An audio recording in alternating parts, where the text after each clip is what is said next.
is at hand. Ghostly haunting since time began. Wrong side paranormal seeks the truth, looking for some kind of real proof. Creepy floorboards and eerie dark mist. Grab your camera and document this.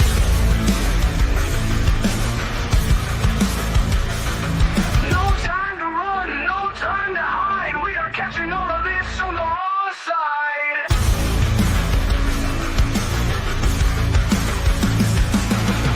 A slamming door causes a fright.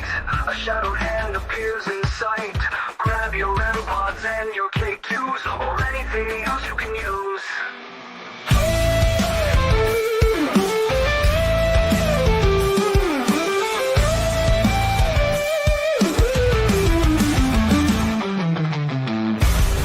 No time to run, no time to hide. We are catching all of this on the wrong side. A slamming door causes a fright. A shadowed hand appears in sight. Grab your REM pods and your K2s, or anything else you can use.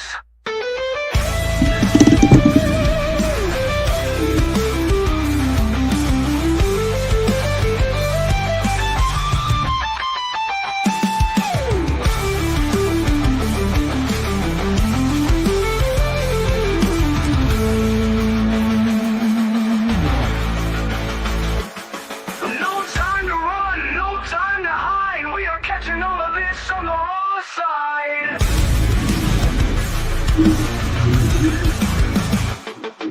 The icy air touches your neck. You feel like screaming, but you stay in check. Orbs rising up to take the magical flight. You can't believe what's happening tonight.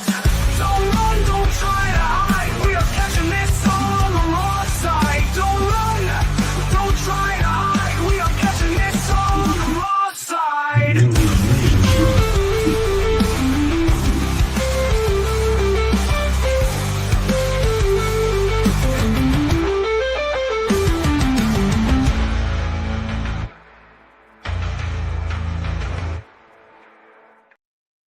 Hi, happy Wednesday, everybody. I'm glad everybody could come and hang out tonight. I hope everyone is good.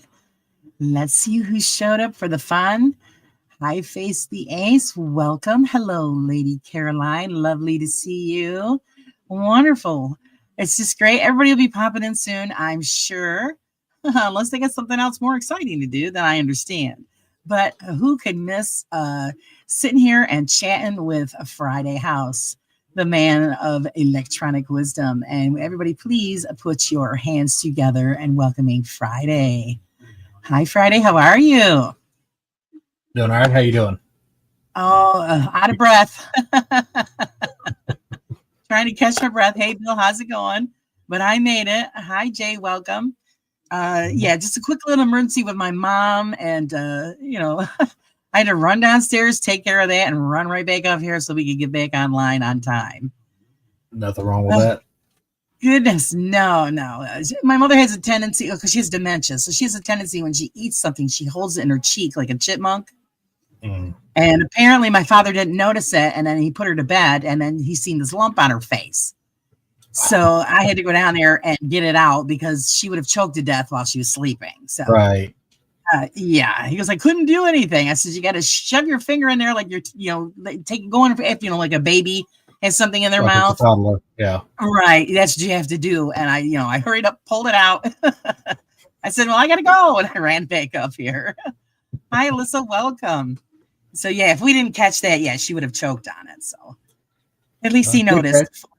He went to bed. So she's always, just constant care. It's a shame because it's, I miss the person that, who was my mother. Now it's just like taking care of a baby. Hey, Steve, how's it going? Hey, Steve. So, but I have to be thankful, that she's still with us. So I guess I'll take what I can get. Yeah, it's just a cycle of life. Yeah, it's just the way it is. It's a horrible thing for any parent to get.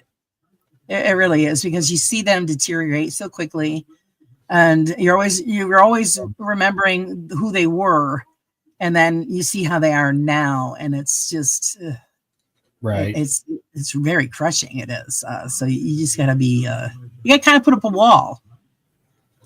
It's Yeah. how I describe it, so that you could deal with it and take care of them the best that you can. So I hope everybody's doing good. How are you, sir? Are you doing well? I'm sorry. I said, are you doing well this evening? I'm doing very good. Let me turn my volume up here. I got it down a little bit. Okay, now I think I can hear you. Sorry about that. Okay, that's okay. And it's always constant adjustments. Was that your daughter that we were talking about earlier? Oh, Moon? No, that is my significant other. Okay. Oh, tell her, no, boy, I don't play that game. I send that She emoji to understands. everybody. Yeah, I think she's trying to pull it up on her computer in there. Oh, okay. So if she's on, let me know, and I will officially apologize. Oh, no. Hi, She's El. okay. Welcome. But she has to know you do have a following. Everybody loves Friday. Small And why following. not? Why not? You have a little bit of a groupie thing. That's okay. As long as you're home where you belong, it doesn't hurt anybody. That's where I'm at. Excuse me. But yes, Oh, apologize. Sir. No. I don't cross that line. That's a no. no, it's okay. It was initial reaction. Oh, I'm sure. She's probably thinking, who the heck's this chick? And she's sending that. I send it to everybody. Hello, Michael, and Right. welcome. So, okay, well, we'll get the ball rolling. Tell us a little bit about. Do you want me to call you by your name or Friday? Whichever. All right, because I just, if you don't want your name out there, I won't. But if I'll call you Friday out of respect. Tell us about Friday, the person, before we get into all the other technical stuff. Been in a small town in Texas my whole life. When I was a kid, I had a few unexplainable events that started me on the paranormal road. Always was interested in how all the toys operated, so that started me on the electronics.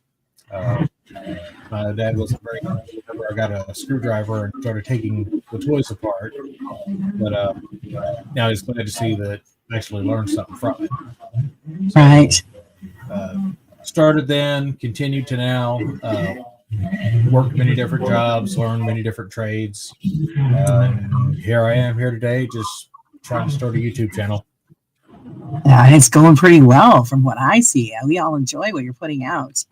Did you do any formal schooling in electronics? No, I have not. It's all been self-taught. Self-taught. Oh, bravo, because it is not easy. I know that. My dad went to college for it. So, yeah, he's got a degree in electronics. Well, I mean, So anything comes easy if you have an interest in it. Oh, yeah, you're right. It's because, so that's how I know what I know, which isn't as much as but I at least know what you're talking about, and I have a frame of reference to fall back on because of my father. Because I was always the one, no boys, just me and my sister. So, who got volunteered for all of the dirty work? Me. Until the time I got electrocuted, then I pretty much backed off. Sure. Yeah. You get lit up a few times. I've been hit by everything but lightning, and well, ain't dead yet, so who knows? It might happen. Yeah, well, I don't know. Hi, Susan. Welcome. Yeah, when you get a little lit up every now and then, it's kind of deters you. Well, me anyway. Oh. Actually, one of them I was very lucky. Because I was standing in a little bit of water, and I hit a bare wire. And boy, I'm telling you, my teeth were chattering. I said, "That's it. I'm done." Vision gets blurry. You get free from it. Your hands real numb. Yeah. Yeah, been there. Yeah, so I just kind of stay away from that. The last job I did was I rewired my dining room chandelier, but I had my son hook it up to the live wire. I mean, they weren't live, but I had him hook it up to the main line. I said, no, I'm not doing that. Forget it. So tell us about your paranormal experience that pushed you in the direction that you're going in now. There were property that we lived on, it was a family property. So I had aunts, uncles, grandparents all over the place. They would talk about things, but of course, I'm just a little kid. I don't really pay attention. I hear it every now and then, but it's just the adults were talking. But I started hearing at night. It sounded like the living room TV was on, so I would get up and see if my dad was awake. Nobody in there, and of course we had the old tube TVs. And when they were on, they were warm. You could tell. Right. The one evening I went in there just to make sure that he wasn't messing with me, and I checked the TV, and no, it was cold. It wasn't on. So before I even knew what EVP was, I had an old mini cassette recorder and a desktop microphone, and I connected it to it, and it was highly sensitive. I was just going to prove to my parents, hey, I'm hearing voices at night. I'm going to record them. Well, that night, nothing happened. Didn't get anything on tape, nothing. But the night after that is whenever I really had the event. I started hearing the voices. They woke me up. I'm not sure what time it was. They were really loud in the room. It was like a whole bunch of people talking. Right. And couldn't tell what they were saying. It was just muttering. So I did what any kid would do, and I put the pillow over my head because it freaked me out, of course. So it didn't work. They just got louder and louder. And then I felt something on my feet, and I'm thinking the cat came in the room. So the cat's not going to come in a haunted room, right? So I lift the pillow up and look down, and of course there's no cat, but I start seeing the blanket move, and it was a footprint. And then there was another footprint, and then there was another. I didn't wait for a fourth one. I got out, and I did not go back into my room for almost a week. Wow. And as a kid, there was no internet or nothing then. Encyclopedias had nothing. But that stuck with me, and whenever I could start figuring this out, that's when I started, hey, what in the world happened? I did find that the event does happen. It does have a name. Phantom muttering is one name, phantom voices. But it is a thing. It does happen, but it's extremely rare. Right. What it actually is, nobody knows. Right. As far as that event, when you got older, did you do any research to try to figure out what happened in the home or the property to cause that event?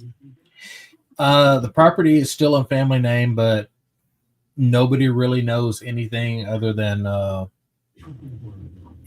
you can find some artifacts like some pottery and stuff on there. So we think that may have been Native Americans there. That doesn't necessarily mean anything. It's America. Right. Of course, they were everywhere. So they were everywhere, right? So other than that, there's no documentation, nothing. So you said that the property is still in the family, correct? Yes. Have you ever thought of going back to do an investigation? It's right off the highway. It's way too noisy. There's houses all around, animals. There's no way you could perform an investigation there. So. Oh, geez, what a shame. So it's going to be your life mystery then. Probably, yeah. Unless you can find a way to get in there and do something, at least to try to figure something out, or maybe in the archives somewhere there might be something that somebody could come up with. How important is research? I'm sorry? So how important is research to you when it comes to doing an investigation or whatever project you're doing? Research. Well, if you're going to learn anything about it, you have to do some level of research. Like I said, as far as that property goes, doing research on it wouldn't really do any good. Furthermore, I think back to the 30s, prior to that, the county courthouse had actually burned down and all records were lost. So there's there's just no way to find anything at that point. Right. But if you're learning something progressively, of course, any kind of research, you want to know, if you're using equipment, you want to know what the equipment's actually detecting. You want to know the physics behind what it's detecting. You want to know what can cause false positives. So there's a good deal of research in any of it if you're serious about it. If you want to be scientific about it, you want to know everything about it. Right. No, you're exactly right. Is that the only time and only experience that you've ever experienced? There's been other experiences. I really don't talk about them because honestly, whenever I say them, they sound too fantastic to me. To be honest, they're just unusual events. I did see some orbs inside the home, not outside. There was no way it could have been car headlights. Yes, the highway was right there nearby, and yeah, you did get headlights in the house, but it's big, it's bright, lit up the room. Right. It wasn't this little bitty light that just kind of scurries across the floor like a mouse. The car headlights can't do that. Right. So it actually had its own path to Yeah, where normally you'd say, "Oh, it's because it's dust blowing around in the breeze." But I mean, yeah, if it has a definite path, a definite trail that it's right. following, then I would consider that legitimate. Yeah, So it would emit that's light. amazing. Hmm. Yeah, true orbs emit their own light. Any Yeah. dust orb you see on a camera or whatnot, that's just don't even mention it. It's nothing. Right. Yeah, you can pretty much tell the difference. Mhm. Yeah, between Absolutely. the two. So yeah, well, that's what it is. I mean, it's incredible that you've had several incidences. Most people usually just have one or two. Of course, a lot of people would think, "Oh God, no, it's not a Right. great thing." But I mean, apparently, you're open enough so that whatever is going on, it is attracted Mhm. to you as a person. Right. So they're trying to communicate in some form or fashion. Um, what we could do is, what are my next question is, what are your beliefs to what happens to us after we pass on? My personal beliefs on that, uh, well, they were heavily influenced by my upbringing because I've been in Baptist church, Mormon church, Pentecostal church, the other Pentecostal church, a Baptist church, and they all have a basis to it, but the details change. So it's also confusing. And then in school, I was taught evolution. We came from fish, then we came from monkeys, and then I don't know what else we came from, bacteria. Uh, but my belief actually started changing whenever I was like, okay, what's the real story? Let me compare this. And I did this when I was 19. I took the story of evolution, Big Bang to evolution, and took the story of creation, and I started comparing them side by side. Okay, first there was nothing. First there was nothing. Got it. Then there was something, and there was something. God said, "Let there be light." The universe was full of light. This is starting to sound familiar. And then, yeah, then he made the stars, and then all the hydrogen condensed into stars and started forming planets. It was like, okay, this is the same story, Right. almost line for line here.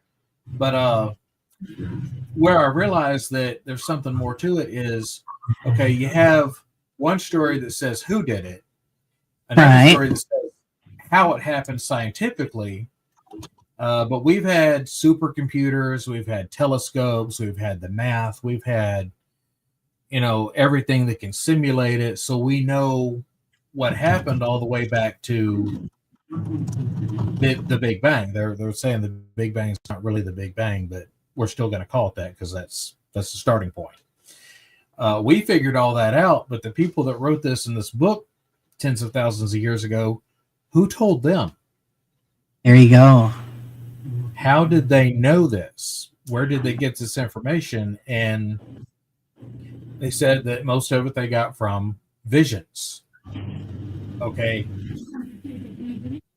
That puzzled me. It's like, okay, well, they have a vision that, I mean, what kind of mushroom did they have? All right. I'm wanting to know, what they did here to get this vision. They got the visions through meditation. And most people use meditation to go into the astral plane. So basically, to get back to the original question, my beliefs on it now, we call it the afterlife when it's the real life. This is the in-between life here. This is the simulation. Right. So whenever we finish this game, the simulation, we go back to reality. So, people talk about the dead. I really don't like to call them dead because anything that's dead is inanimate. It can't react. It can't respond. It can't think. But if we're interacting with an actual spirit and it's talking back to us and it can think, well, that's not dead. That's very much alive. It's just in different form. Right. So you make a good argument there, because a lot of people say, well, we don't believe in the religious aspect. They do believe in the Big Bang Theory, but I always say, well, then what made the Big Bang? You can't get something from nothing. The simulation starting up. Something created it. So, it's they're so that's why I do believe that there is some kind of creator, but who or what we don't know for sure. So that's all part of the big mystery.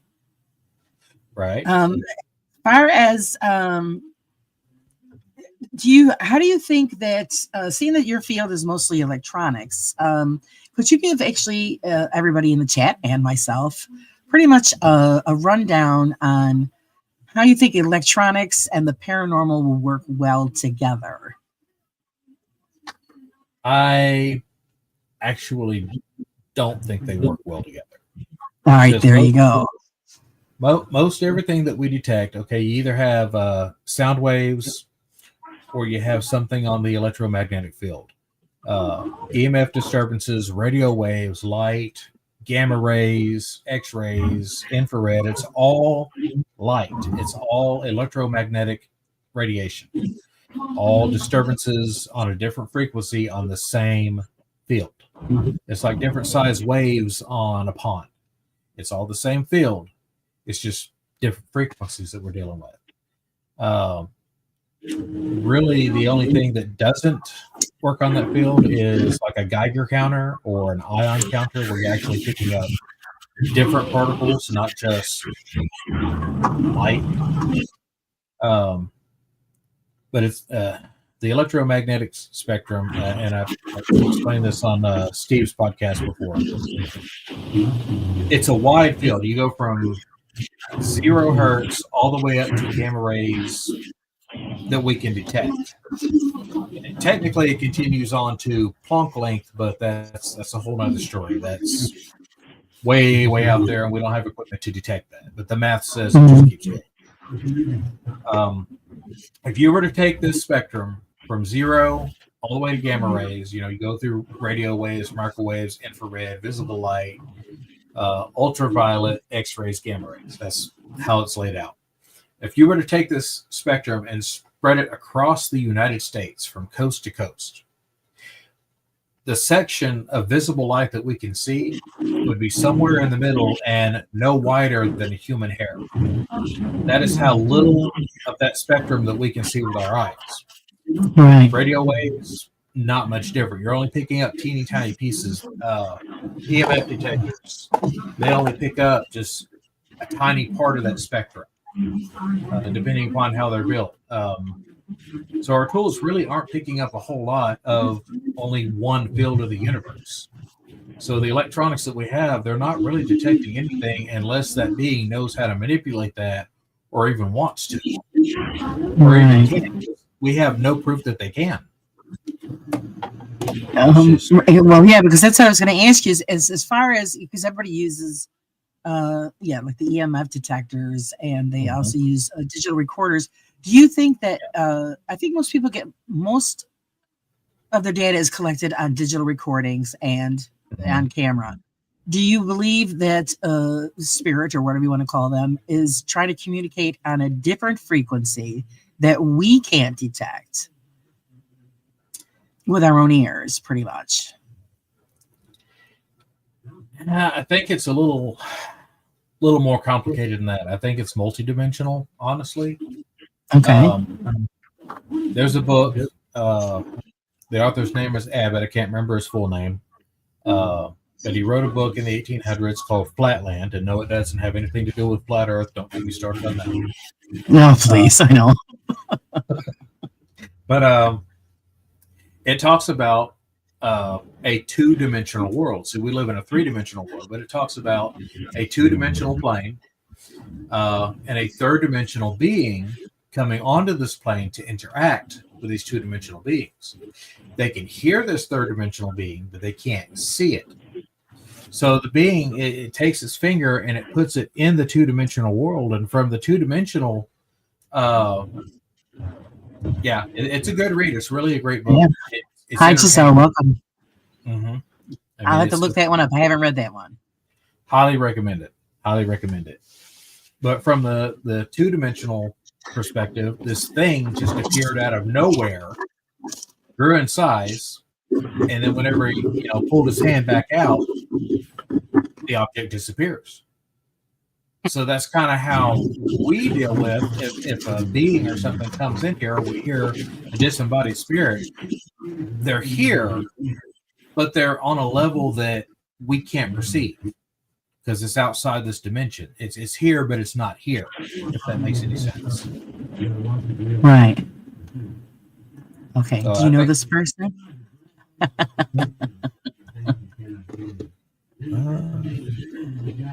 Flat Earth, I hope, is created on 4chan and jumped on by people. Flat Earth goes a lot further back in time than that. It's off and on through history, but it was really pushed by one guy in America in one colony, and it's ridiculous. There's no. I know. Well, it makes your head want to explode. Really? Apparently, they don't pay any attention to science whatsoever if you're going to believe in flat Earth. And welcome, Kaylee. Right. Thank you for joining us. Okay, so here we're on the subject of equipment and investigations. Do you really think that you pretty much said none of it really works. Do you think we get anything off of it that is going to be a plus, or is everybody just wasting their time? No, I don't think we're wasting time. I think we're not taking it as serious as it could be taken. I mean, and it's fun. I still do it. I'll go out and do ghost hunting, and I'll take the equipment out there. I'll take the cameras and stuff out there just to see if we can get anything. It is fun. But the problem is it's not a controlled environment. We don't have a way of eliminating all of the possible interferences. And that's kind of where I go with the EMF stuff. This is a very cheap one. I've got a tri-field up here. If I can reach it. Right. Yeah. Everybody recommends the tri-field above the others. Yeah. Yeah. Because this one, it'll pick up the Earth's magnetic field, natural EMF, picks up electronic field, which is basically an ion counter, picks up radio waves, whatnot. So it has multiple different things it can detect, and it has 3 axes on it. So you have up, down, left, right, forward, and backwards, whereas this one only has 2 axes.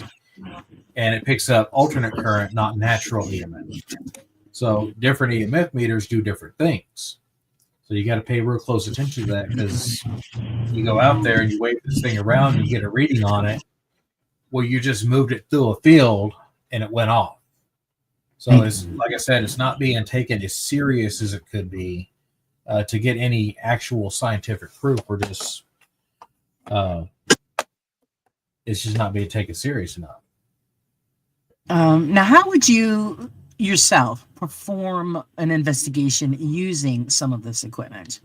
Which would you think would be the correct way to get the most out of what is available to us as equipment goes? Well, it depends. Are you talking about going hunting or investigating an event that happened? Pretty much doing a full-fledged investigation. Okay, depending upon what happens, first I want to see, okay, what are they having? Are you having like walking in the attic, hearing voices, things turning on, house creaking, what's going on? From there, you would want to set up appropriately. You'd want to see what the structure of the building is. Is it settling? Do you have a draft in the house? Do you have any radio stations or ham operators nearby? Check the outside first, and then go inside and see if you can recreate what they're experiencing. And if you can't, then that's when you go into the monitoring and setting up cameras, equipment, vibration sensors, audio equipment, and go from there. But it's really kind of specific to what they're experiencing. And this goes into research and study because you're going to want to know things about house structure. You're going to want to know about the electronics. You're going to want to know a little bit about forensics. And trying to learn all of it yourself is a very daunting and what's the term I'm looking for? Takes a lot of time, eats up a lot of your time. So that's why you have a team of people that know their subject, know what they're doing. Right. Exactly. Yeah. We've got a question from Bill. He wants to know, is that a Canon XA60? This one up here or the one I had? Hi, Sheila. Welcome. This one is a Canon Rebel T6 EOS. And the other one I had is actually an this is very old, Samsung Mini 8. Oh, geez, yeah. Yeah, the battery doesn't even work anymore. You can plug it up, it still runs, but it's ancient. It looks good on a shelf. Oh, yeah. Okay, I think that's what he was looking at, the Rebel. He says, okay, the Rebel. Yeah. And then we've got here, Kaylee says the problem is confirmation bias and the fact that people are treating the paranormal like they treated religion in the Middle Ages. If you try to say, actually, this is what happened, you're the devil. Yeah, you're right. That happens a lot. It does. It gets picked apart. I mean, by most religious beliefs, you're not even supposed to be doing any of this because we're not reaching out to true spirit. It's always the dark side is what they say is going to come through. And I truly don't believe that because I've had many experiences and my family members have had experiences and they've all been very good. And we do believe also some family members have come back through at some point. So I agree that we get beat up. Jay says, how can you say any bit of equipment to detect the paranormal when no one knows what the paranormal is?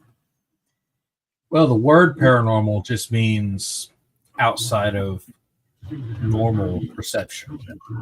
It's kind of like being a correctional officer is paramilitary. It's like the military, but it's not the military. It's outside the military. So paranormal is anything that is just almost normal, but it's not normal. It's like it's just outside the norm. Right. It's normal to hear somebody talking. It's not normal to hear talking when there's nobody there. That's paranormal. Right. Hi, Angelina. Welcome. I hope you're feeling well. Let's see. He says, Dami, religion is a belief. It's not a fact. Basically. Yeah. Well, I can see how you could say that. It's kind of like hard to prove anything pretty much that exists. Right. It's kind of like you have football fans, right? Okay. You have one team versus this team, and they both have an idea on how it should be. That's kind of like what religion is. You're both rooting for the same game, but you're trying to put your team on top and say that it's the right way and all the other teams are wrong. It's the same game. Right. Yes, Sheila, she says, I think everyone should keep an open mind about everything. I'm a Christian, but keep an open mind about other beliefs. Exactly. Just like I am an ordained minister, but I am I'm not affiliated with any strict or specific church or background. I consider myself Christian. I was raised Mennonite. I was raised Maronite Catholic, which is Middle Eastern. And but through my studies, I have found you just can't study the religion that you are interested in or what is appealing to you, to find out any kind of truth in any belief, you need to study all of the religions. Because you're going to notice that in each religion, it all has the same kind of roots. They just took a different path. And there's a truth in all of it. It's just on how that group decides to interpret what they're being read or what they're being taught. Right. So, I mean, it's just, you have to be open, because if you really do research different religious groups and backgrounds, you're going to say, well, wow, that's kind of like the same, like this group, they just do it in a different way or call it something else. Right. Well, you have you have the same elements. You have the main source, sometimes called God, sometimes called the Father. You have that source's embodiment in human form, or the Son. And then you have the opposition, or the trickster, or the devil, or you have the same three elements here in almost every single one of them. Yeah. So yeah, the open mind is very important. Once you close your mind off to other beliefs and aspects of the belief, then I think you're closing your mind off to what you are actually searching for. Right. Right. And hi, Carla. Welcome. Go ahead.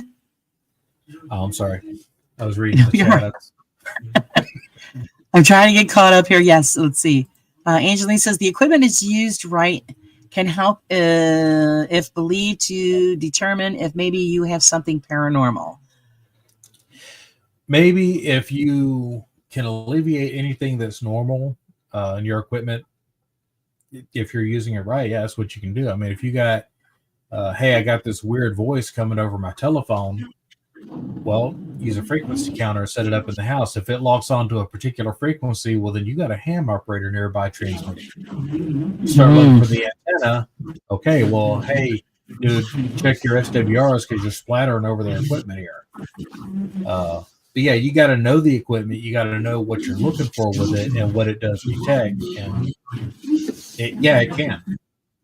But anything that is actually true paranormal, I don't believe our equipment can go out and latch onto it and detect it unless whatever's there intentionally messes with it. And they have no obligation to do that for us. Exactly. Angelina, I'll one up you, Laura. I'm a certified demonologist in addition to being an ordained minister. Ha ha ha. I don't want anything to do with the demonology. That's okay. I did do schooling on ministry, but the demonology, they can keep that part. Yeah, send that to Beardo. Yeah, Beardo will take care of it. Didn't he take that big, huge course? Yeah. Well, let's see. Sheila says, so true, Laura. My brother is a Baptist pastor, but studies all doctrine. Yes, and I learned that long time ago because it does help in the paranormal, these kinds of studies. I learned a long time ago when I was a young girl, and I used to watch a lot of religious programs on television. And I believe it or not, I learned it from a monk who is in the Catholic doctrine. And that's what he recommended. You go to all kinds of churches, all kinds of meetings, all kinds of religious groups. That's how you truly learn. Once you shut the door on that, then you're not learning. It deepens either your belief system, or it brings light to what you are getting from your belief system. Right. So Jay says, the paranormal means outside the normal, which we understand. But my question is, how can you show the paranormal with equipment when we don't know what the paranormal is? You really can't. No, it's all an experiment. All of it is experiment. You would have to have a completely controlled setting. You would have to have a building that effectively is a Faraday cage. You would have to have a quiet room. Yeah. You would have to have a myriad vast variety of different equipment and test the equipment first, and then use the equipment and see what you're getting from it. What kind of anomalies are you picking up here? And I'm not saying that it's never been done. It has been done. I mean, you have the Kezarov mirror, you have the Gateway Project, you have Montauk Project, which branched off into a lot of different things. There's been a lot of big projects, but honestly, I don't think we're ever going to find out the solid truth about any of it. But yeah, people have done the experimentation. There have been private institutions, private individuals that funded a lot of experiments, and it has been tested, but where's the results? Right. See, that's the thing that I always ask people. Do you're collecting your data? Do you record the data? Do you keep a book, a journal, or whatever to record all of this as you're doing each investigation? And I had spoken with Steve from Nocturnal Radio about this, as well as people who have multiple years or decades in this field. Mm-hmm. I would love to see all of this get together.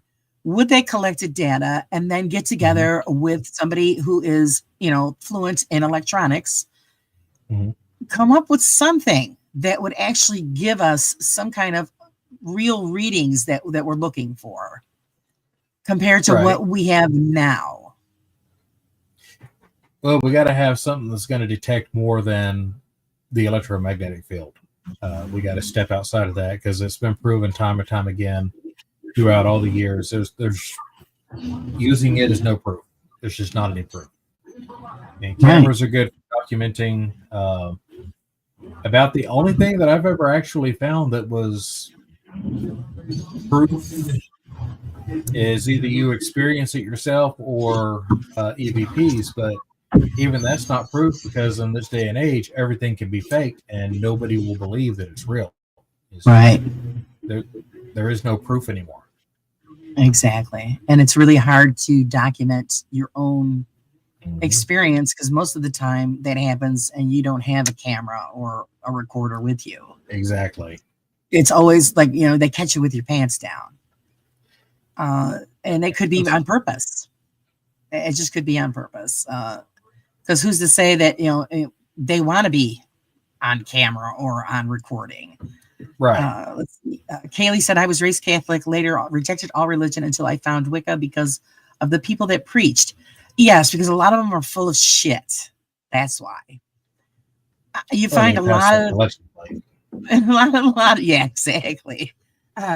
You find a lot of them they take some of what's in the book and they turn it around to form their own agenda. They're not doing it right. So that's why everybody turns they'll away. Sit there and they cherry pick. Yeah. Instead of reading the whole entire thing as it should be read, they're picking and choosing what they want to read so that they can scare the crap out of people. That's pretty much the bottom line. Yeah, it does work. And again, I'm open to the Wiccan religion because it is the praise and worship of Mother Earth and the universe. But I look at it this way: who created that? Well, in my feeling, it's God created all of this, and the Wiccan religion is part of that. You just have different words for it. The goddess, or again, Mother Earth. Well, I mean, without the planet, we wouldn't be alive. Right. So it is our mother. She is sustaining us. You have to look at it that way, because if we didn't have what we had here, there'd be nothing. There would be no life if we didn't live on a living rock. The way I view it is kind of like a simulation. It's here, we're experiencing it, but there's a reality outside of this. And once we leave, according to the near-death experiences, and I've been doing a lot of reading on this.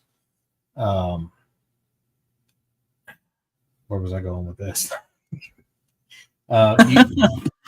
When you get outside of this reality, you're immediately connected back with Source, or as we call God. Right. But you were saying Mother Earth and this or that, but a lot of people are saying that they say he, but the feeling isn't that it's always masculine. Sometimes it's nurturing, so it's an effeminate feeling too. So it's kind of Right. both in one. And they do say that once you're over there, their gender is not a thing. There's no male, there's no female. You have strong masculine spirits, and then you have nurturing feminine spirits, and you have in between, you have ones that have both, but there's no definitive, hey, that's a man, that's a woman. It doesn't exist there. It's just Right. spirit. Right. But like you said, we're just programmed to say he or she. Right. Well, So, that's only here for growing up, reproduction it's purposes. right. Right. So it's, you don't know. We don't know who is actually the creator. We will find out eventually. Oh yeah, He or she, but yeah, you're right. That's pretty much just how we're programmed. Let's see. Carla says, about to just toss the equipment and just use a microphone and a body cam for now. a lot of people do that. That's what I use because I can't afford all that fancy crap. So right. I think you're going to get what you're looking for just off that basic stuff. If you watch a lot of Noah Faraday stuff, that's basically what he's reduced it down to is EVP and the camera. That's it. So and I think you get more results off of that than everybody that brings in because I always tease like Joe and all of those guys, even Jeff here from Boo Productions. Yeah, they bring in all of this equipment. I'm thinking, God love you. It takes you an hour or 2 hours to set all of that stuff up. And you get just as disappointed as we do who just walk in with a recorder and a camera. But you guys got to take it all down and pack it all back up. Right. And it depends again. I mean, are you investigating or are you just ghost hunting? Because there is a big difference. Sure. But your intent is different. Right. And hunting, you're not collecting data. You're just going in there for the thrill. Right. You're attempting to make connection but you can't come back and say, hey, I talked to this being here. Yeah, right. Whatever. Sure. All right. I did this at this time, and this was the temperature in the room. This is what was going on, and noises around in the house, and because you have to catalog everything. Yeah. And I don't see any of them doing that. So there's the difference. They're not investigating; they're hunting. Where you got the bigger groups that we've all been involved with. You see how they perform their investigations. And that's what you want. You're going to document everything, every little thing, and then pick it apart. That's all the part of it. Boo. By the way, I got certified to prove how easy and stupid it was. I do not call myself a demonologist. Oh, I know, Jeff. Yeah. It floors me how anybody can do this. It really does. Well, it's kind of like being ordained. I mean, I did the same thing. You take $40, go online, you're ordained. That's true. Yeah, that's a lot of people do that as well. Yeah. And there's nothing wrong with it if you have a good intention. But then you can continue the schooling later because going through seminary is expensive. So if you do classes and study online, like I did, then you're ordained, because you had to hurry up and get ordained for a reason, but still do the schooling. So you've got something to back up the certificate that you did receive. And most people don't do that. I got it because a friend wanted me to marry them. It never went through, but you keep your ordination for life, basically. For life, yes. So, but that opens the door for you to do, schooling on it so that you have the background you need. It's to back up, the paperwork that you've got. Bad to the bone. Does somebody have a portal box on? Keep hearing a male voice whispering and saying creepy stuff. Get out. Are you here? The only thing that's on in my house is the TV in the other room. But he's not saying creepy stuff. What are you hearing, Angelina?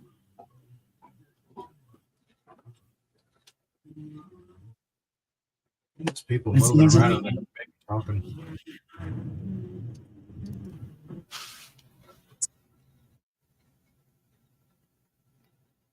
$25 bill. You can leave. No, I don't hear any. Let us know what you're hearing, Angelina. That's interesting. Sheila, we are all on life's journey together, and learning different things enriches that journey. To have a closed mind, you miss out. Yes, you do, on a lot. You do miss out on a lot. I tell a lot of people that you can't, if you're closed to it, just like people, and especially in the paranormal. Oh, well, I don't believe in this, or I don't believe in that. Well, then your mind is already closed, so you're never going to have a paranormal experience because you're already shut down. You have to be open at some point. Let's see. Julie says, bad to the bone. Hello, there's some sort of interference that I can hear too. I don't know. I don't know what it is, guys. So yeah, if you guys hear it, you guys let me know. Tell me if you can figure it out. You don't hear anything, do you, Friday? When you're before the let me try that again.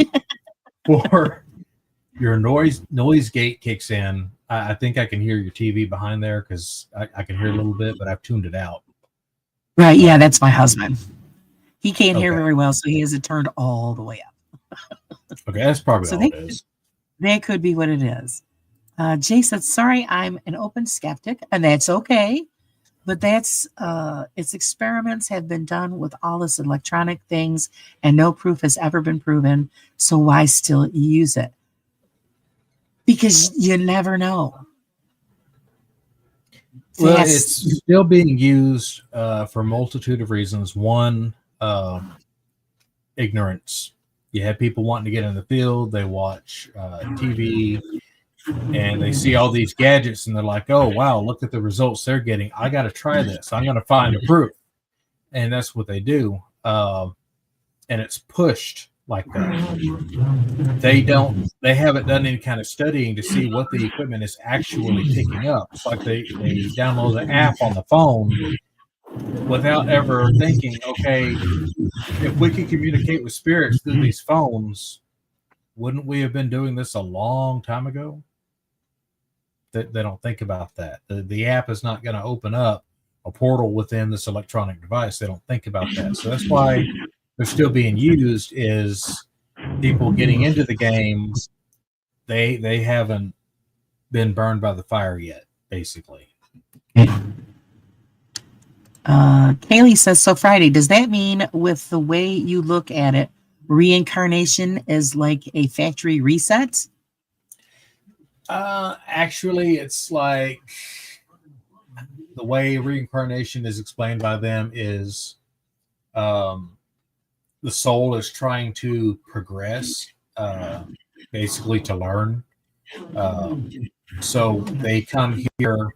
Well, before they come here, they sit down with a council and say, okay, I need to learn this, need to get better at this, need to experience that, get some perspective on this.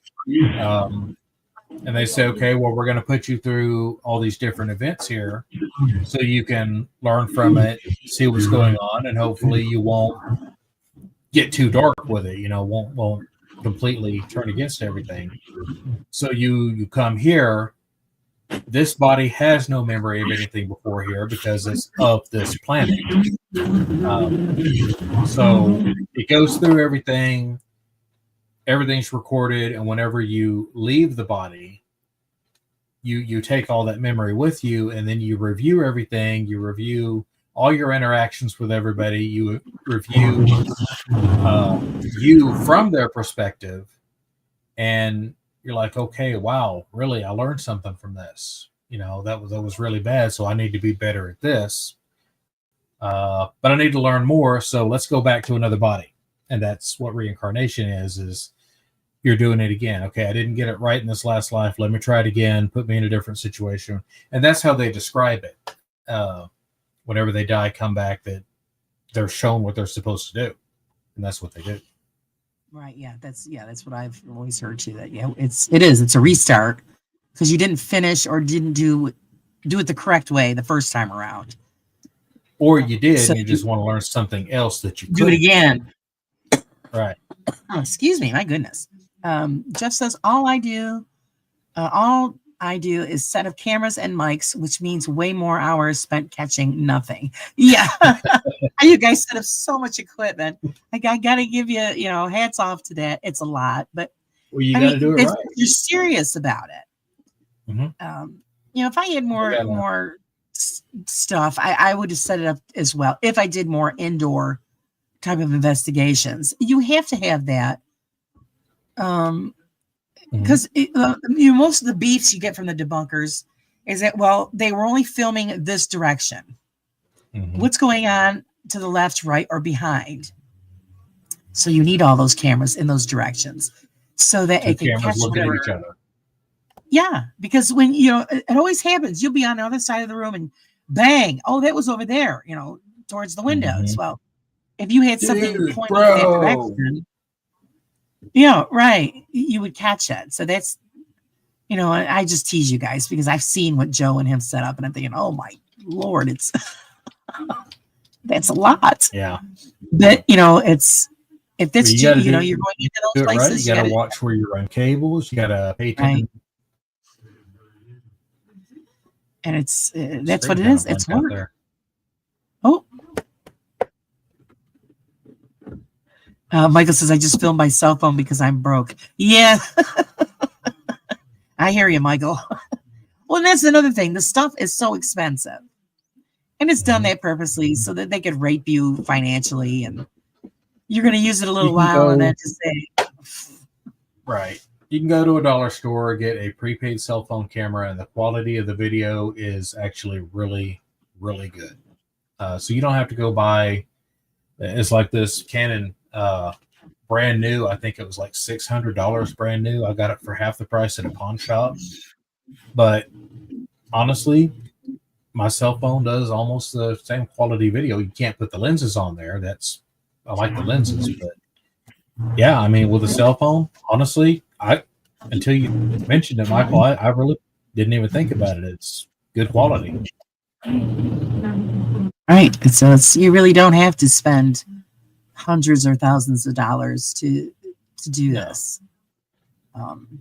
If you can't afford maybe a little fancier things like like the tri-field meter and all of that stuff. I mean, I'm sure you could probably get stuff at decent. You just have to shop around. Don't go to any of the paranormal stores because then you're going to be paying right through the shorts on that stuff. You got to be paying $300 for a bell that dings. I know. When I seen that, I'm thinking, are they kidding me? I paid $5 for my bell, and it has no electronics. It's just a bell. Don't buy toys. Yeah. Right. Yeah. Don't buy the toys. If you're going to buy equipment, have a plan with what you're going to do with the equipment. You buy the equipment from the necessity, not for the novelty. Don't ever buy it for the novelty. Because this was one of the big questions I come up with. And I forgot who I asked. I did ask Carla because she did experience an investigation and they had the death bell there. And I was wondering, well, why is it on a box? Because I didn't know. It's the first time I seen that. And it was explained to me that it has the EMF gadgets in the base of the bell and a trigger, so it sets off the bell. I says, okay, so why don't you just put the bell out by itself? Because the first thing I thought of when they was explained to me is that, you know how many ways they could be set up to be false or rigged for the fakers? Why put yourself in that situation? Get yourself a $5 front desk bell and set it out there. If something's going to set it off, a glass container. It doesn't take much to touch it and set little ding. Right. Don't set yourself up for being, oh, they faked it. There's a wire or there's something, and that's what they're setting themselves up for. Right. Exactly. Jay says, I don't believe. Go ahead. No, go ahead. Your problem. No, I was just saying a lot of those.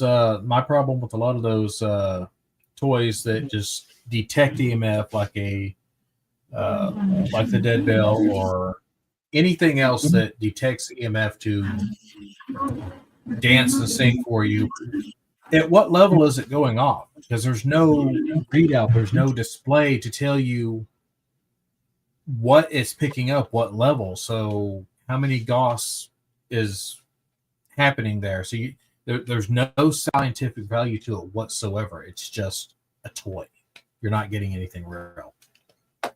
So that's what, see, that was what the question I asked is if you got together with people who had years and years of data collected and they got together with somebody with you with your electronic background, do you think it's possible that we could come up with something from what we have now to upgrade to something that is actually going to give us the readings that we need? Because like you said, it could go off, but you have no idea why.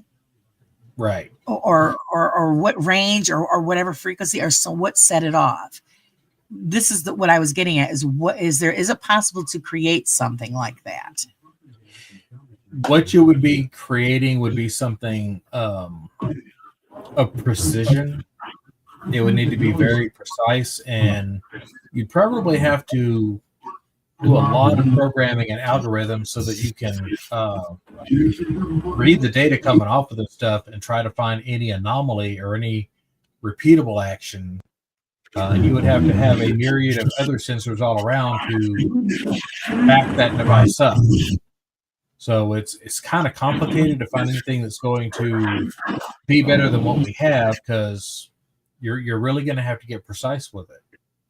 And it's going to go into a lot of equipment. Right. So, yeah, sorry guys. Probably. I'm thinking it can, because I mean right now, as I see it, and I think a lot of people see it as investigators and what we have to work with, I think we're stagnated. We haven't progressed at all. We really haven't. And we get a little bit fancier with it. We add a button here, a light there, but it's still the same concept. We're stagnant at the same concept. We're reinventing the wheel, but this wheel has spokes and this wheel has better tread on it, and it's all the same thing. Right.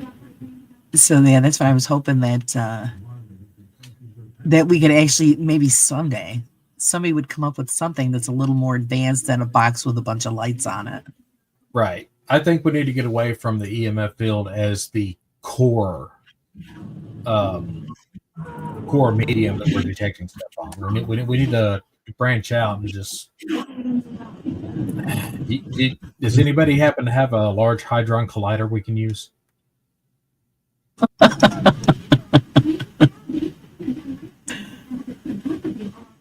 And it's what it is, guys. I'm sorry that you must be hearing my television. Let's see. Oh, Angeline says they have an investigation at the Oliver House this Saturday. Yes, I did hear about that. What are you excited? And that's exciting. Hopefully it goes well. We can't wait to hear how that goes out for you. Oh, Michael says, yeah, I debunked it. It's Laura's TV. Most likely. And I can't yell. My husband's been under the weather, so I got to let him watch the television, guys. So I'm really sorry. He's been stuck at home, so he's bored out of his mind. He can't walk. It happens. Sciatic nerve pain. So he's been stuck at home. It's driving him crazy.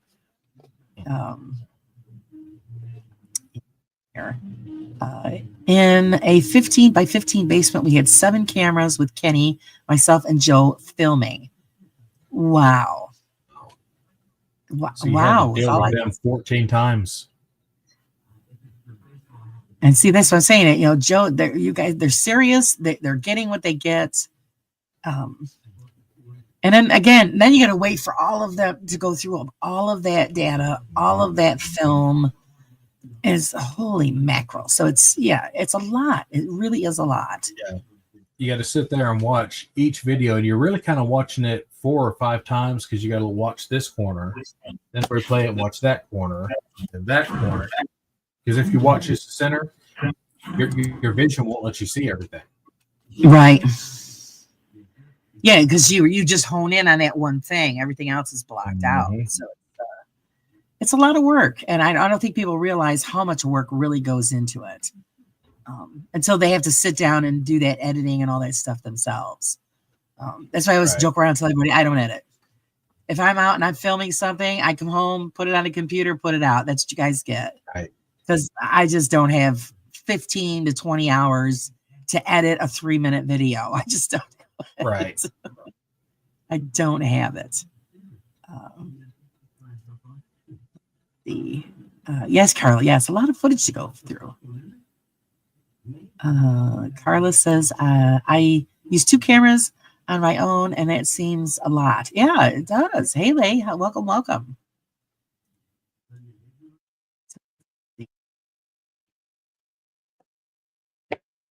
Oh, yeah, Kaylee, and don't buy cat balls. They're called cat balls for a reason. Yes, they are. But people still use them. I get it. They're desperate. They're looking for anything. Mm-hmm. And they use the straws. Yeah.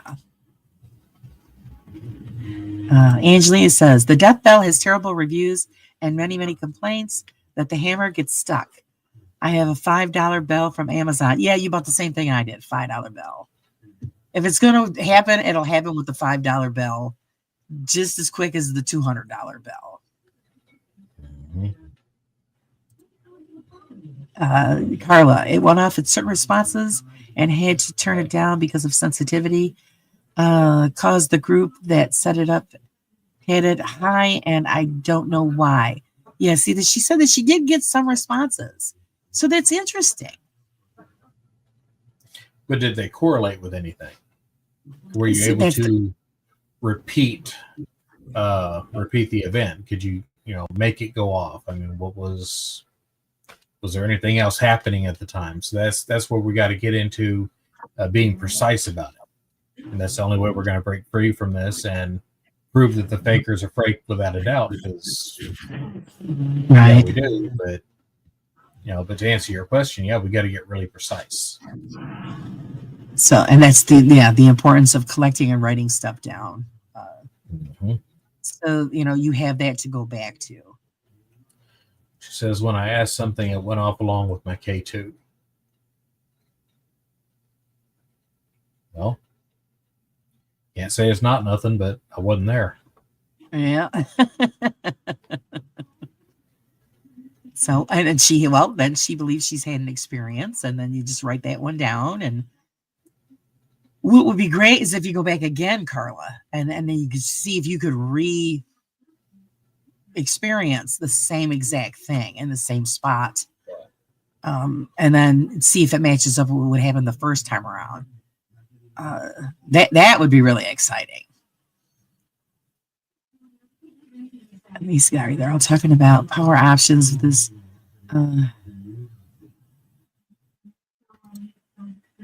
The interface is terrible. It's constant. I can't hear a lot of what Friday is saying. Oh, I'm sorry, Julie. Can you hear anything on my end? The thing is, I can hear you perfectly. And so I don't know how to fix the problem. If it's on this end, I don't know.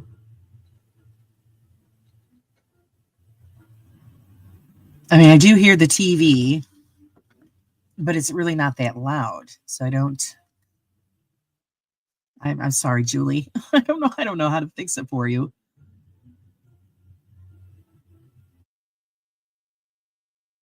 See, Jay says, not one single thing that is used today has proven paranormal activity, and that can't be argued with. Sorry, it's true. So we need to think about new ways to try and find it. Yeah, well, I mean, it's not wrong about that. I mean, there's nothing that's been hardcore proof that you could go to the evening news and say, hey, this is ghost. Right.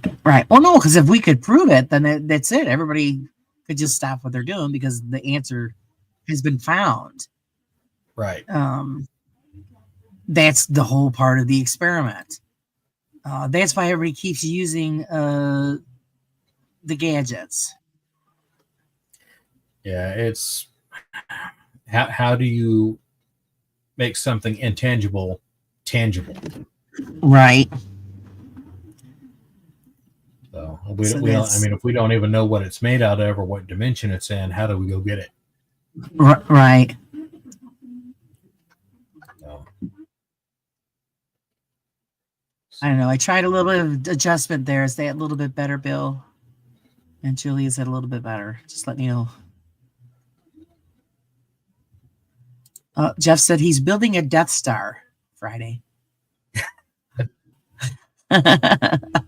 Legos? Legos. I want to say, Yeah. man, what that's going to cost you a fortune if you wouldn't got a Lego one. Right. I mean, they were talking about a asteroid's going to come close. You sure it's not his Death Star out there floating around? I don't know. Oh, Julie says I'm about to go watch something else. I can't hear Friday. I'm sorry, Doll. I did some adjustments. I don't know if that helped any. Hi, Foxfire. I don't know if that helped at all. Let me know. Is my audio low? Don't know if it helped what I did. Let me scroll down to see if I'm getting any answers here. He says, I was thinking a Death Star to ride in. Holy moly, yeah, that's going to be one heck of a build. Right. Just let me know, guys, if the sound and stuff is better. Yeah, I had my microphone all the way up. Excuse me. Jeff says the only time that he watches, maybe, I don't know, just let us know, guys, if it's better. Jeff says the only time he watches all the footage is for residential cases. That's still a story. Has a question. I missed him probably. Where is he?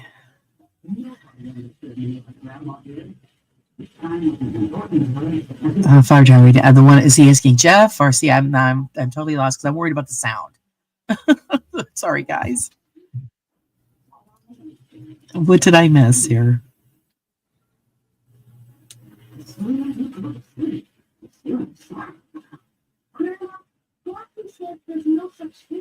It says, Laura, your mic is very hot when you're not talking. Okay. It is compression noise gate thing going on. Oh, I'm doing my best, guys. Let me see if I can I'll turn this down. I did see a setting in StreamYard where it said that it would automatically adjust the volume. Maybe right, I do have that on there. That, yeah, maybe bringing up the low level and your noise gate's not kicking in. So let's see here.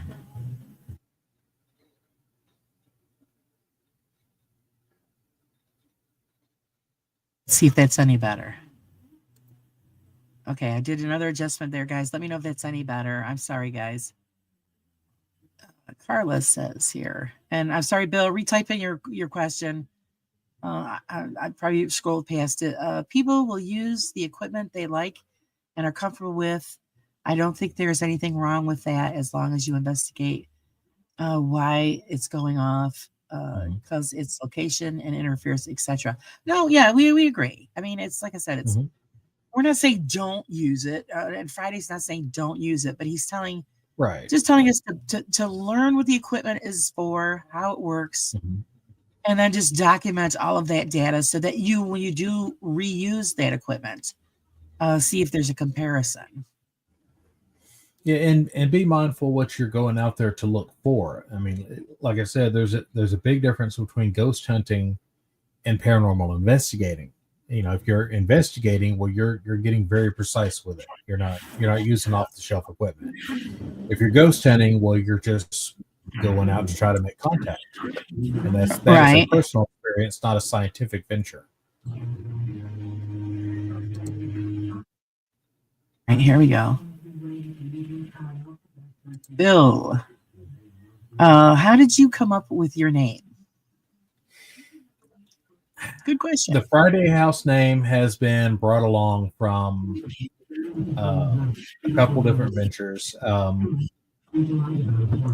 originally was going to do an electronics channel. Did a few videos on that. They never went anywhere. I never did anything with them.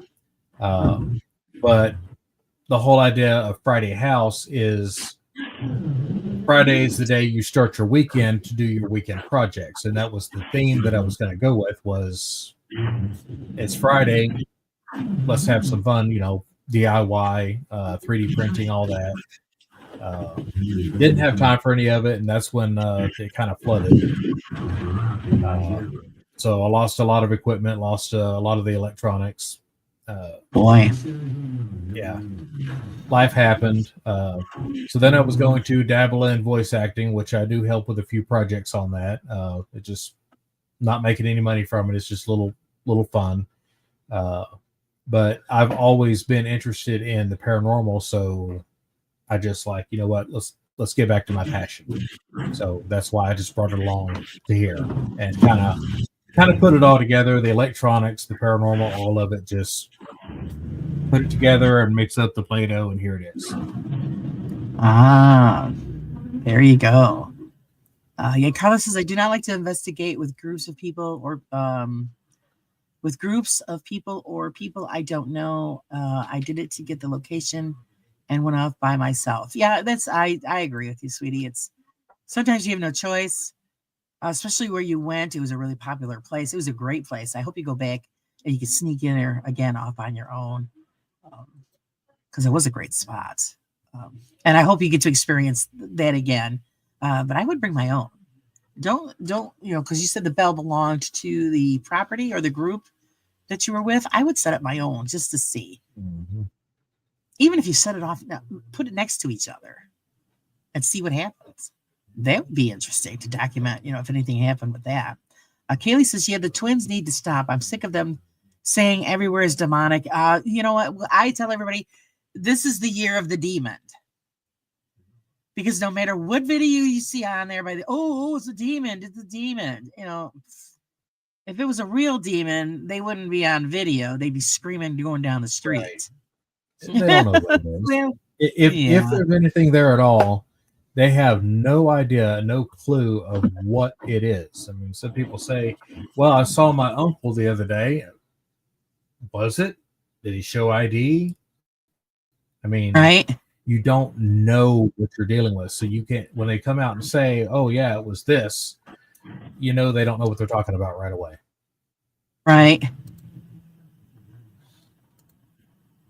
So that's what it is. But of course, most of them, it's all about the views. It's, right. And the clicks and the entertainment. A lot of them, it's all entertainment. It is. Yeah. I don't mind when they use terms to describe what it's doing. Like, right. Oh, it was a noisy ghost, poltergeist. Okay. You're describing what it was being, or, hey, it looked like this person, but there was nothing there. Okay, copycat, mimic, doppelganger, whatever you want to call it. You're describing what it's doing, but what it is, you cannot say what it is. You can just describe what it was doing. Right. Okay. Oh, and I appreciate that, Jeff. Yeah, I know. Bill has tried to help me with the setup. And sometimes it works, sometimes it don't. I don't know.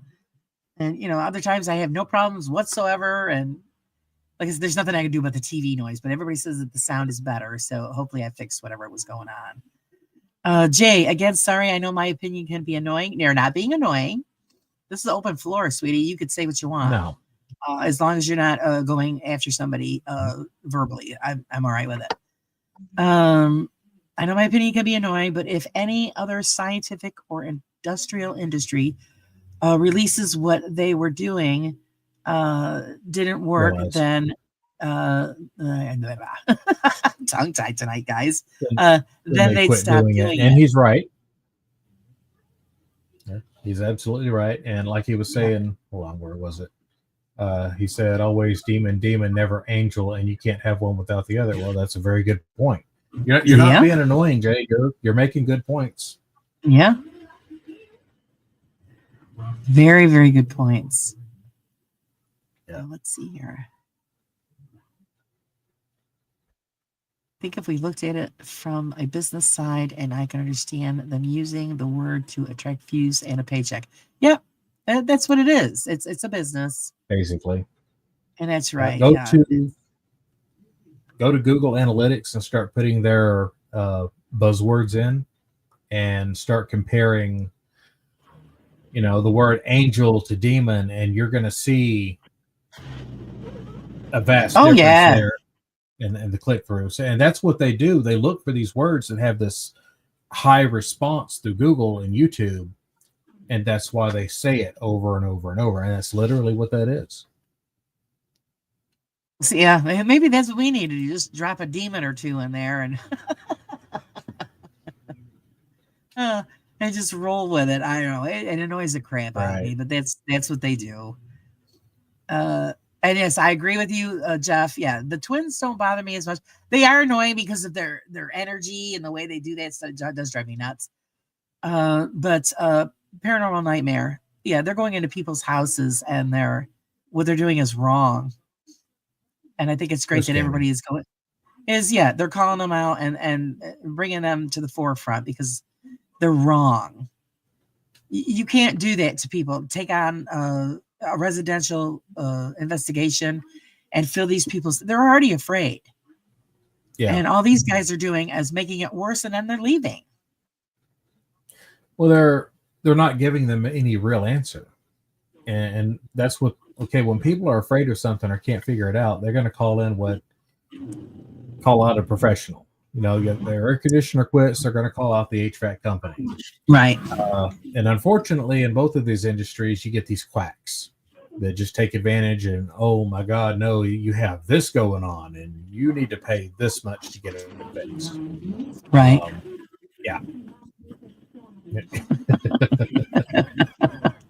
I'm with you on that one, Jeff. Yeah, I tried to stay out of the drama-based crap that goes on in this field, but there are times where I really just want to go live and speak my mind because I probably will end up doing that a few times because you can only put up with so much of it, and some of these guys really need to be held accountable. They do. They really do. There's no standard. And there's nobody if there was a standard, there's nobody there to keep it in check. The closest thing we have are the debunkers. When we have Mythos, Beardo, Side-Eye Guy, The Shape. I mean, there's countless others, but that's all we have to keep anything in any form of check. And it's really not, it's not really doing that. Well, it's calling them out. So it's making people aware.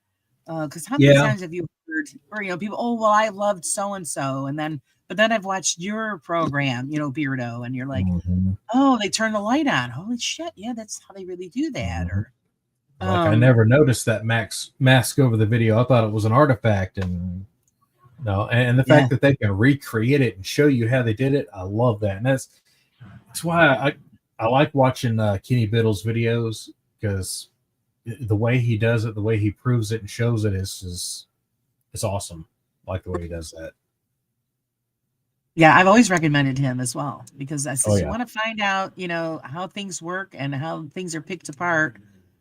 Kenny's your man because he's on it. And if he don't know, he's going to look it up. He will find out, and you got to hand it to him. Yeah. That's his job. And they actually do. They turn the light on to people who are in the dark because I was just as in the dark. So was I. When I started watching YouTube, I'm thinking, wow, how are these guys managing all of this when I've been doing this since I was 16 years old and the most I ever got was 1 EVP. Right. At that time. So what am I doing wrong? You're being real. I'm right. And that's because you beat yourself up and go, what the hell am I doing wrong? These guys are doing this to run around like crazy people. And you're like, what do you do? Am I asking the wrong questions? Am I, maybe the equipment had something to do with it? But as you go on, you find out no. Yeah, no, it's a real live paranormal event is extremely rare. It is extremely rare. I just randomly said Buzzkill. Don't they call him Dream Killer too? The Dream Killer, Kenny Biddle. So if you don't want your dreams squished, then don't send anything to Kenny. Because he's not going to lie to make you happy. If you want the truth, send it to him. Yeah, exactly. Jay says real paranormal investigators and debunkers working together are the only way the paranormal might be proven. And I agree with you. Right. And that's happening more and more and more. The debunkers, especially Seg, he's actually going to be coming to America to do just that and work with a bunch of investigators. And so it's Angelina said some debunkers take it too far with their criticism, and I hate that. They can. I agree with you. They can. She says, I think Kenny and Seg and the Shape keep it real. I still say Beardo is wrong about GCP at the Madison Seminary. He could be. I don't know. Yes, some people can be extreme, others can't. But you're going to watch who you like. But the bottom line is, I think that they're all there to find the fakers and call them out. Like I said, Well, like you mentioned masking. I didn't know anything about that. I didn't right. even know how to do that. I still don't know how to do that. It depends on the software. Some software makes it easy, others don't. But once you learn it, you learn it. But in any I, field at all, you always, or in anything, any subject, any field, any religion, any idea, you're going to have extremes on either side. So you're going to have debunkers out there that are not really debunkers; they're just straight up deniers. There's nothing. All of it's fake. None of it's real. You're going to have some of those out there, and you can't take them any more serious than the people that saying, the string that I'm moving here is a demon. And right. there's two You're sides of the right. same coin. Don't go extreme. Just find out the truth, and that's all you got to do. Hi, Michael. Welcome, welcome.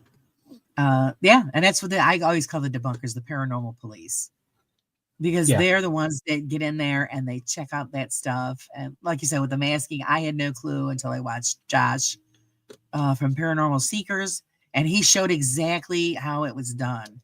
And that's what I like. I like it when the debunkers get in there and show us exactly how it is done. Mm-hmm. I know a lot of them are getting a little slacked off. Come on, guys. You're only giving your opinion. I want you guys to get back in there and show us how it's done. Right. That's the point that everybody's looking for. Hello, Sir Wayne. How are you? What does Wayne say? Then there's me. That's straight down the middle with the riddle for a piddle. Oh, just Wayne. Excuse me. Jeff, you are good at identifying ambient noises. Also, Bill, carburetors and coffee, guys. Funny is, I brought Bill into these groups and all of this because he was just a car guy. And Bill should be a debunker. Hands down, I can't talk him into it because he catches everything. I did watch one of his. I think he did once. Did he? He does car videos on how to repair your vehicles. Yeah. But he did. We did one with where we went over a video of Jeff's because Jeff asked him to help him out and go over it. It was something that was done years ago. And I was amazed at what Bill picked out. And so was Jeff. So we have to push. Sorry, Bill, but he's got the eye for it, which is amazing. So yeah, that's if you've got the eye for that, you never know. That could be his calling, and he just hasn't listened to it yet. Let's see, Angelina. I've been to Madison Seminary and GCP. I do not believe masks because many pictures and videos from there show the floor looking the same, and when the light hits it. And the lines in the floor disappear. So yeah, see, I didn't see that, Angelina, so I can't give you my opinion on that. I don't know. There's a situation where you got to go back, put the same kind of camera in the same location with the same lighting, and try to recreate the same thing. And if you can make the pixelation or camera artifacting happen again and prove it, there you go. You've debunked the debunk. Right. Because this is where you have to go back into being precise. It always goes back to, you want the truth. Well, how deep you want to go here? Right. And I didn't even see the debunk done by Beardo. So I can't catch all the videos. I try, but I may None have of seen, ours. seen a few of them, but one I've seen, I don't know if it was that one or not. So yeah, okay. All right. Well, Angelina's saying that his debunk can definitely be debunked. Okay, so like I said, if anybody has questions about it, go back, research it, check it out, form your own opinion. And he's admitted, he's not right 100% of the time either. So I mean, Mistakes at least happen. he could. Yeah, everybody makes mistakes. But yeah, it's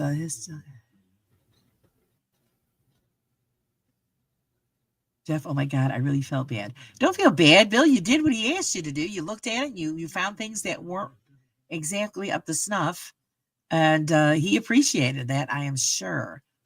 But definitely, yeah, Bill has an eye for that kind of thing. When you watch videos, Friday, do you sit there and become a debunker yourself while you're watching somebody else's work? The last time that I was actually doing that, it was, I can't remember what show it was on TV. I want to say it was Taps, if that tells you how long ago it's been since I've done this. Yeah. There was a chair in a lighthouse, and the chair moves. Well, I was looking at it, I was like, okay, the chair didn't just, scoot, it turned. And if you were to tie a string to one of the legs and pull on it, that's what you would get. The chair would turn. And if you watch that video, down in the stairwell of that lighthouse, you can see a shadow move at the same time as that chair. So I was like, no, somebody pull a string. I'm done. I'm finding something else to watch. I'm done.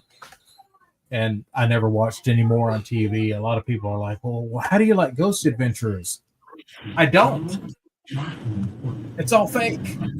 There you go. There you go. There, Carla says, so I was told by Rob of Ghost Hunters, you can't be a ghost hunter and a debunker. And she's like, she told him, like, seriously? Yeah. Where the hell did he even come up with that statement? That is part of the job. Yeah. And even when I used to watch Ghost Hunters, when it was Taps back in the day, they used to debunk at the end of the program. Mm-hmm. When they would go over the footage, they would sit there and pick it apart. So I don't know, Rob was smoking that day, but that's wrong. Well, they did a lot of things that they just didn't debunk later, or just wasn't truthful about it. And this, yes, it's their fault, and no, it's not their fault. These TV shows have to have views so that you get ad revenue from it. And the people that benefit from this are the producers. So the producers will say, hey, ratings have gone down, do something, or you're all shut down. Right, so, exactly. And I think that's, as I recall, that's what happened with Ben and Laney as well. That's why he does the thing he's doing now. He had to get away from them. Because he did come back. He apologized to Beardo, live in front of everybody. He's made amends. But yeah, some people will turn around. They'll be like, hey, no, sorry, not going to do that again. And I can respect that. But then you have some out there that's like, no, that absolutely was a demon. Mm-hmm. Yeah. Followed me home too and everything. No, Smug Puppy, it was not. It was you. A Smug Puppy, good gracious. Yeah, that's a whole nother story there. Jay says anybody can be wrong, and all debunkers do is point out the fake stuff. There's even things out there that they don't know what it is. Could be paranormal, and they admit that. That's right. They do. Yeah, because usually that's the rule. Is usually if you can't figure it out, then what is it? If you can't explain it Right. scientifically or rationally, then what is it? Then it's paranormal, which means it's not, you're not saying it's caused by a ghost. You're just saying it's out of the norm. And there's that mystery. Mm-hmm. And then it goes back to, okay, well, I can't figure it out from your data, but I wasn't there. And can you answer all these questions and prove it as well? If you can't, well, you still can't call it paranormal, because what if this, and this? So in order to do this, you have to have a precise investigation. It all comes back to that.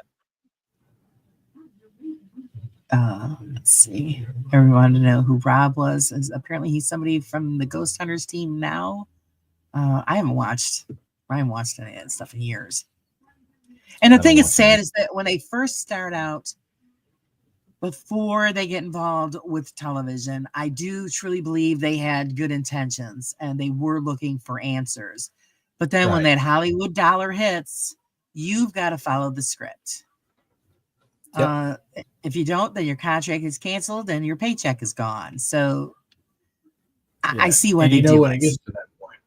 Yeah. And you know, when it gets to that point, when they're taking a roto-rooter camera into a wall for ghost hunting, that was roto-rooter. Yeah. I mean, yeah, sure. That's why there's a knocking on the wall. There's a ghost caught in there. Sure. Yeah, and you use a drain camera. Carly said he said we are little channels just wanting to get famous. Believe me, no. If I wanted to get famous, I wouldn't be doing this. Would have went a different route for looking for fame. Right. So it's some people are lucky. They will hit it big on YouTube, and and good for them. God bless them. I hope they do well. But we all do this for a hobby and for educational purposes. That's the whole reason why I started mine, was so that I can interview people like you and learn what you know, and share that with everybody else, and what people in the chat know. And it's a sharing. That's the community of education for everybody. Because nobody knows everything. Yeah, and if you learn everything and you don't share it, that's what's the point? I mean, sure, it solves your own curiosity, but it's not helping anybody if you're not sharing it. So it's when they say you're calling out, you're doing it. Oh, your little channels, you're looking for fame. No, not really. Some of them are, some of them are not. Yeah. And I don't even plan on monetizing. I'm just going to put my videos out there, and there you go. I have a job to make money. I don't need this. Yeah. Well, unfortunately, I'm disabled and I can't have a job, so this is pretty much my job.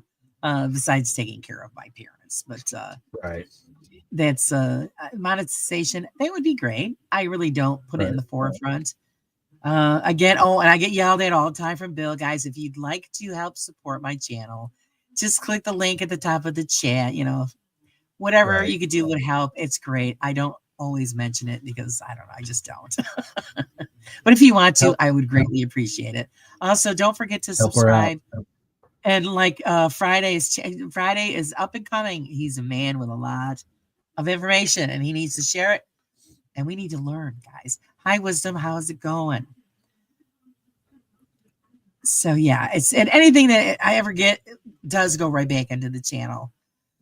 Eventually, someday, I'll be able to get, because I'm using a laptop now that's practically brand new. But when I started this, I didn't know what I needed to do this kind of thing. I just figured out you put it on a computer, it's fine. Well, I'm finding out no. So, Santa's not bringing me a new computer, so I'm gonna have to save up for that one. This is buy a pot of coffee. Yeah, there you go. I know the stress I'm under is horrendous.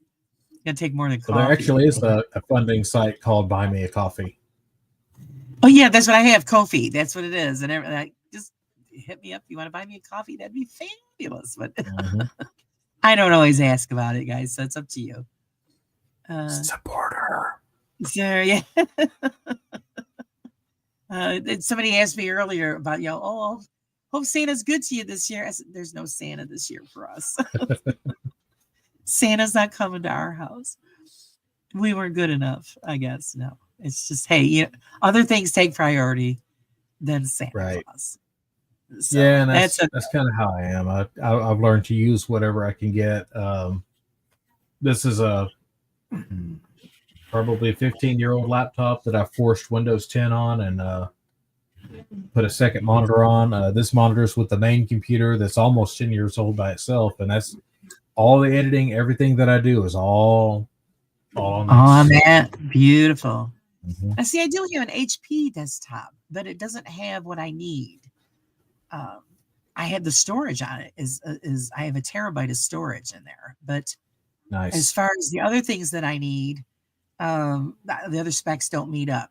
So it's pretty much just sitting here collecting dust. And it depends on what you're wanting to do. Right. Well, I wanted to get away from using StreamYard for one.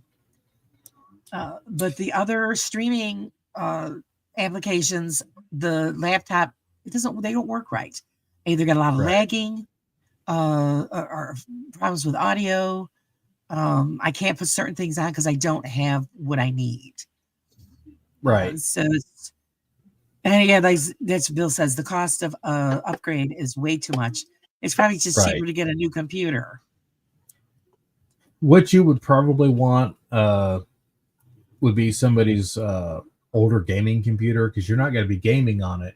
But for just this video that we do here, it'll get up in dance circles. Right. See, that's what everybody's telling me. Yeah, because I suck at gaming.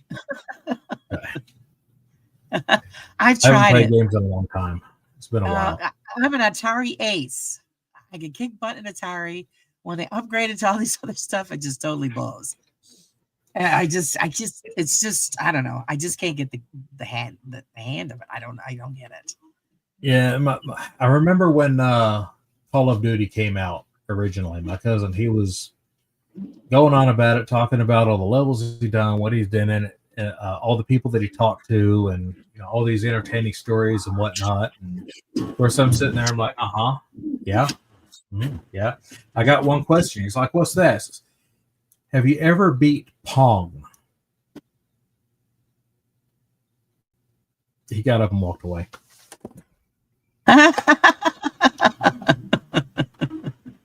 Oh my God.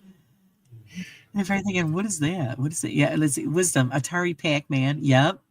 I was good at that. Bill says, Pong. Yep. My game actually was, it was a game that was Lightning Attack. Mm-hmm. That one. And then it was one called Warlords that I used to play with my father all the time. And that's where you had to use the gaming of the paddle with the round knob on it. And it was Castle Fortresses, if you remember that.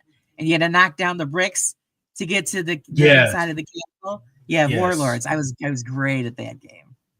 Yeah, I liked that one. I liked Space Invaders was one of my favorites.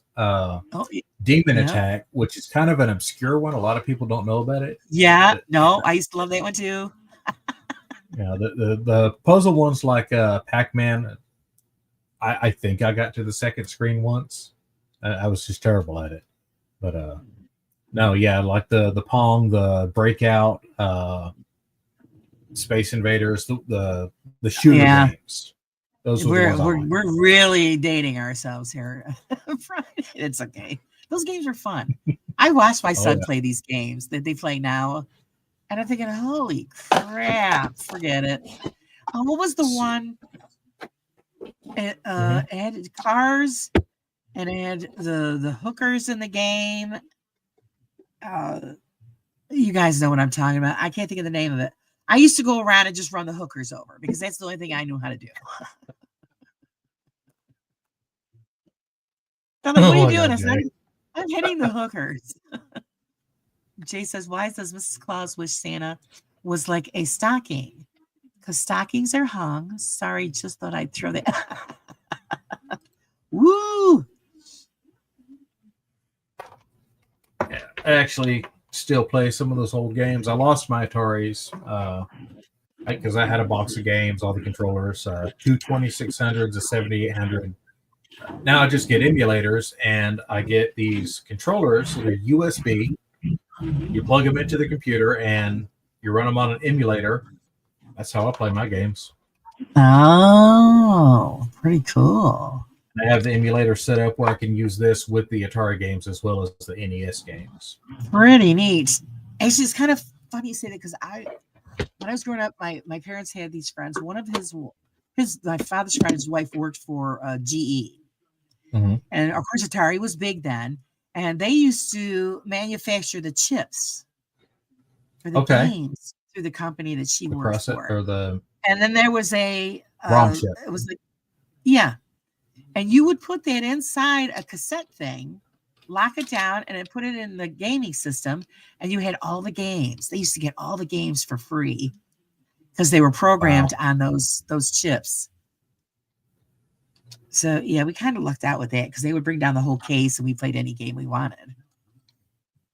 Right. Which I thought was amazing. Yeah, but all these little, the pronged chips.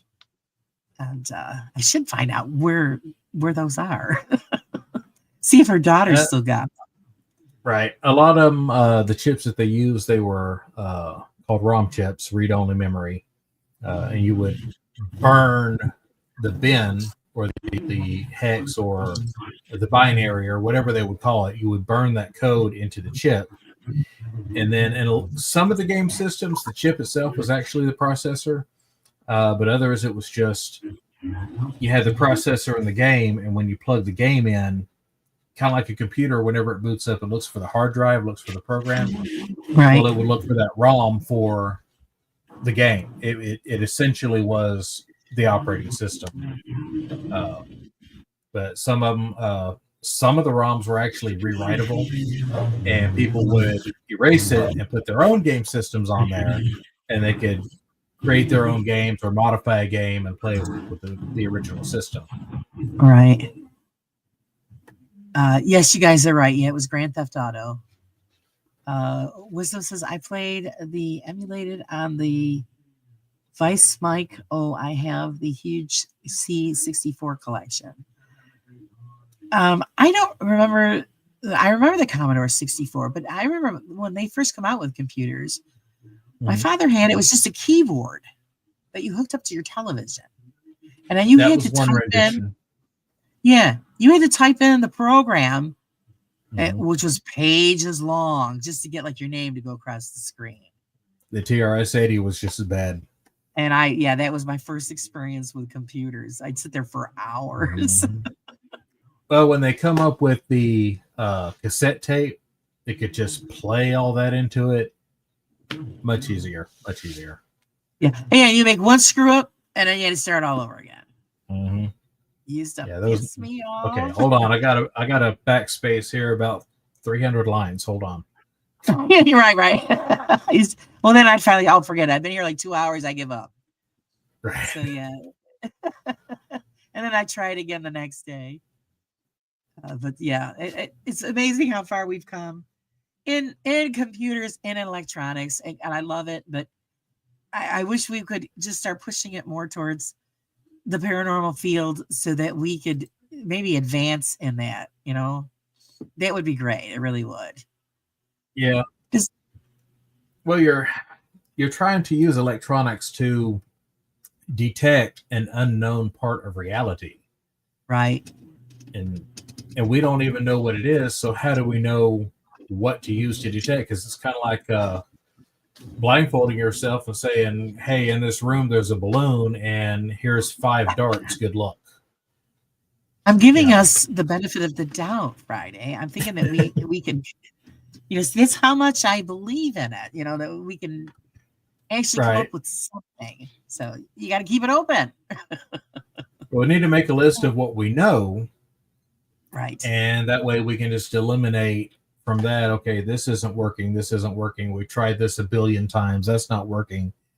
What else is there? And just, once we run down that list and say, okay, well, we can't go down these avenues.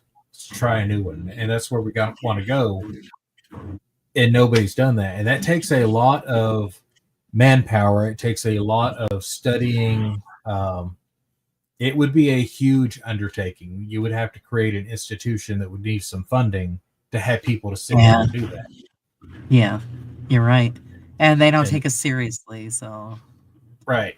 So what happens is you either have one eccentric rich person doing it and they run out of money, so everybody quits, or you have the government get involved, and then ain't nobody getting the answer after that.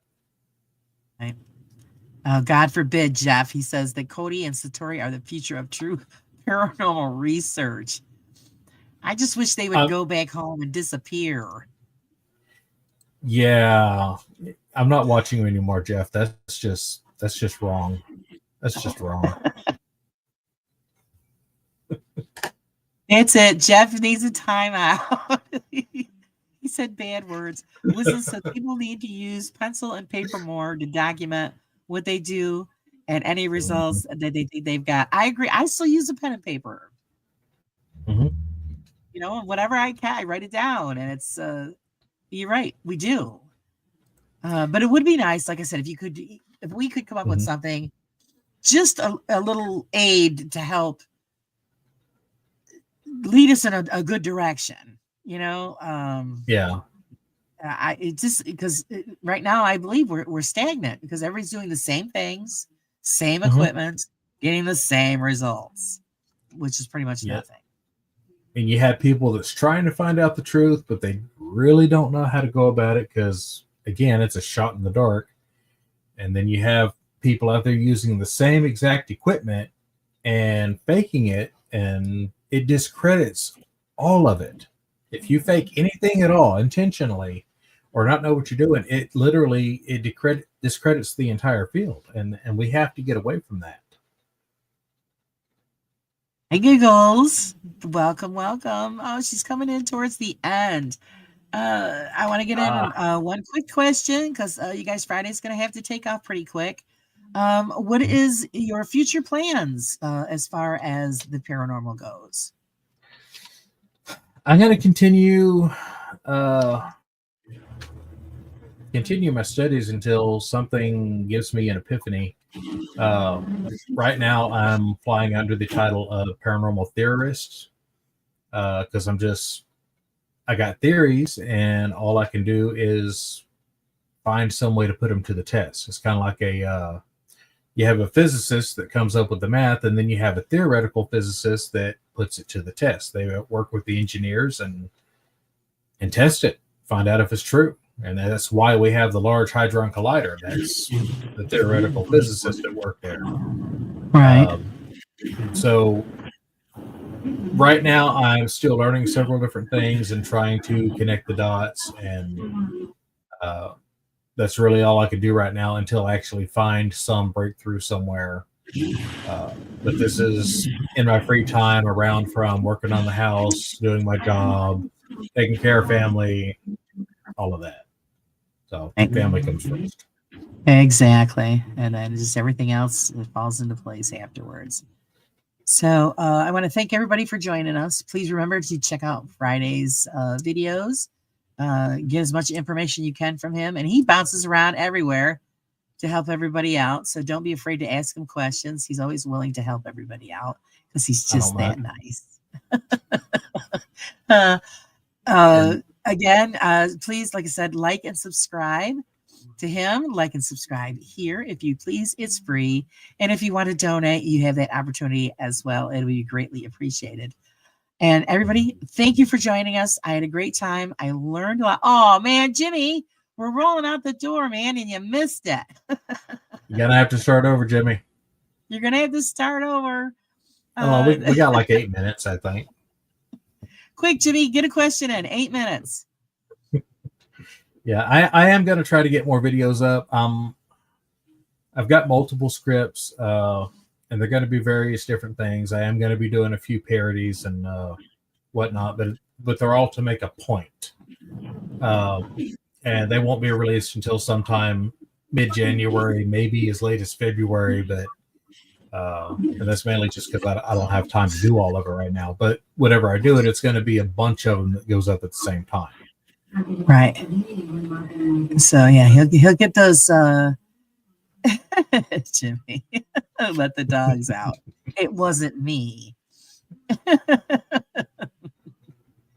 Oh, geez. Oh, you're welcome, Jay. I'm glad you got something off of it. I hope everybody got a little bit out of the program. That was the whole reason for it. Uh, and again, thank you, Friday, for joining us. I really appreciate it. You are welcome anytime, sir. I appreciate that. I thank you for having me on. I thank everybody for watching all of your questions. If you got any questions, I mean, you can go through YouTube, get my email if you need to, or even go to the website and you can contact me on there. I think. I don't even know if I can get people to contact on the website. He's out there. Yeah, You'll find him. Or just comment on one of my videos. Just comment on the video and I can answer. Whenever I rarely ever do get on Discord, you can find me there too. There you go. So you guys know where to find him. If you have any questions, don't hesitate. He will be happy to help. Again, everybody, thank you. And until then, remember to live life on the raw side. We'll see you guys soon and have a great night.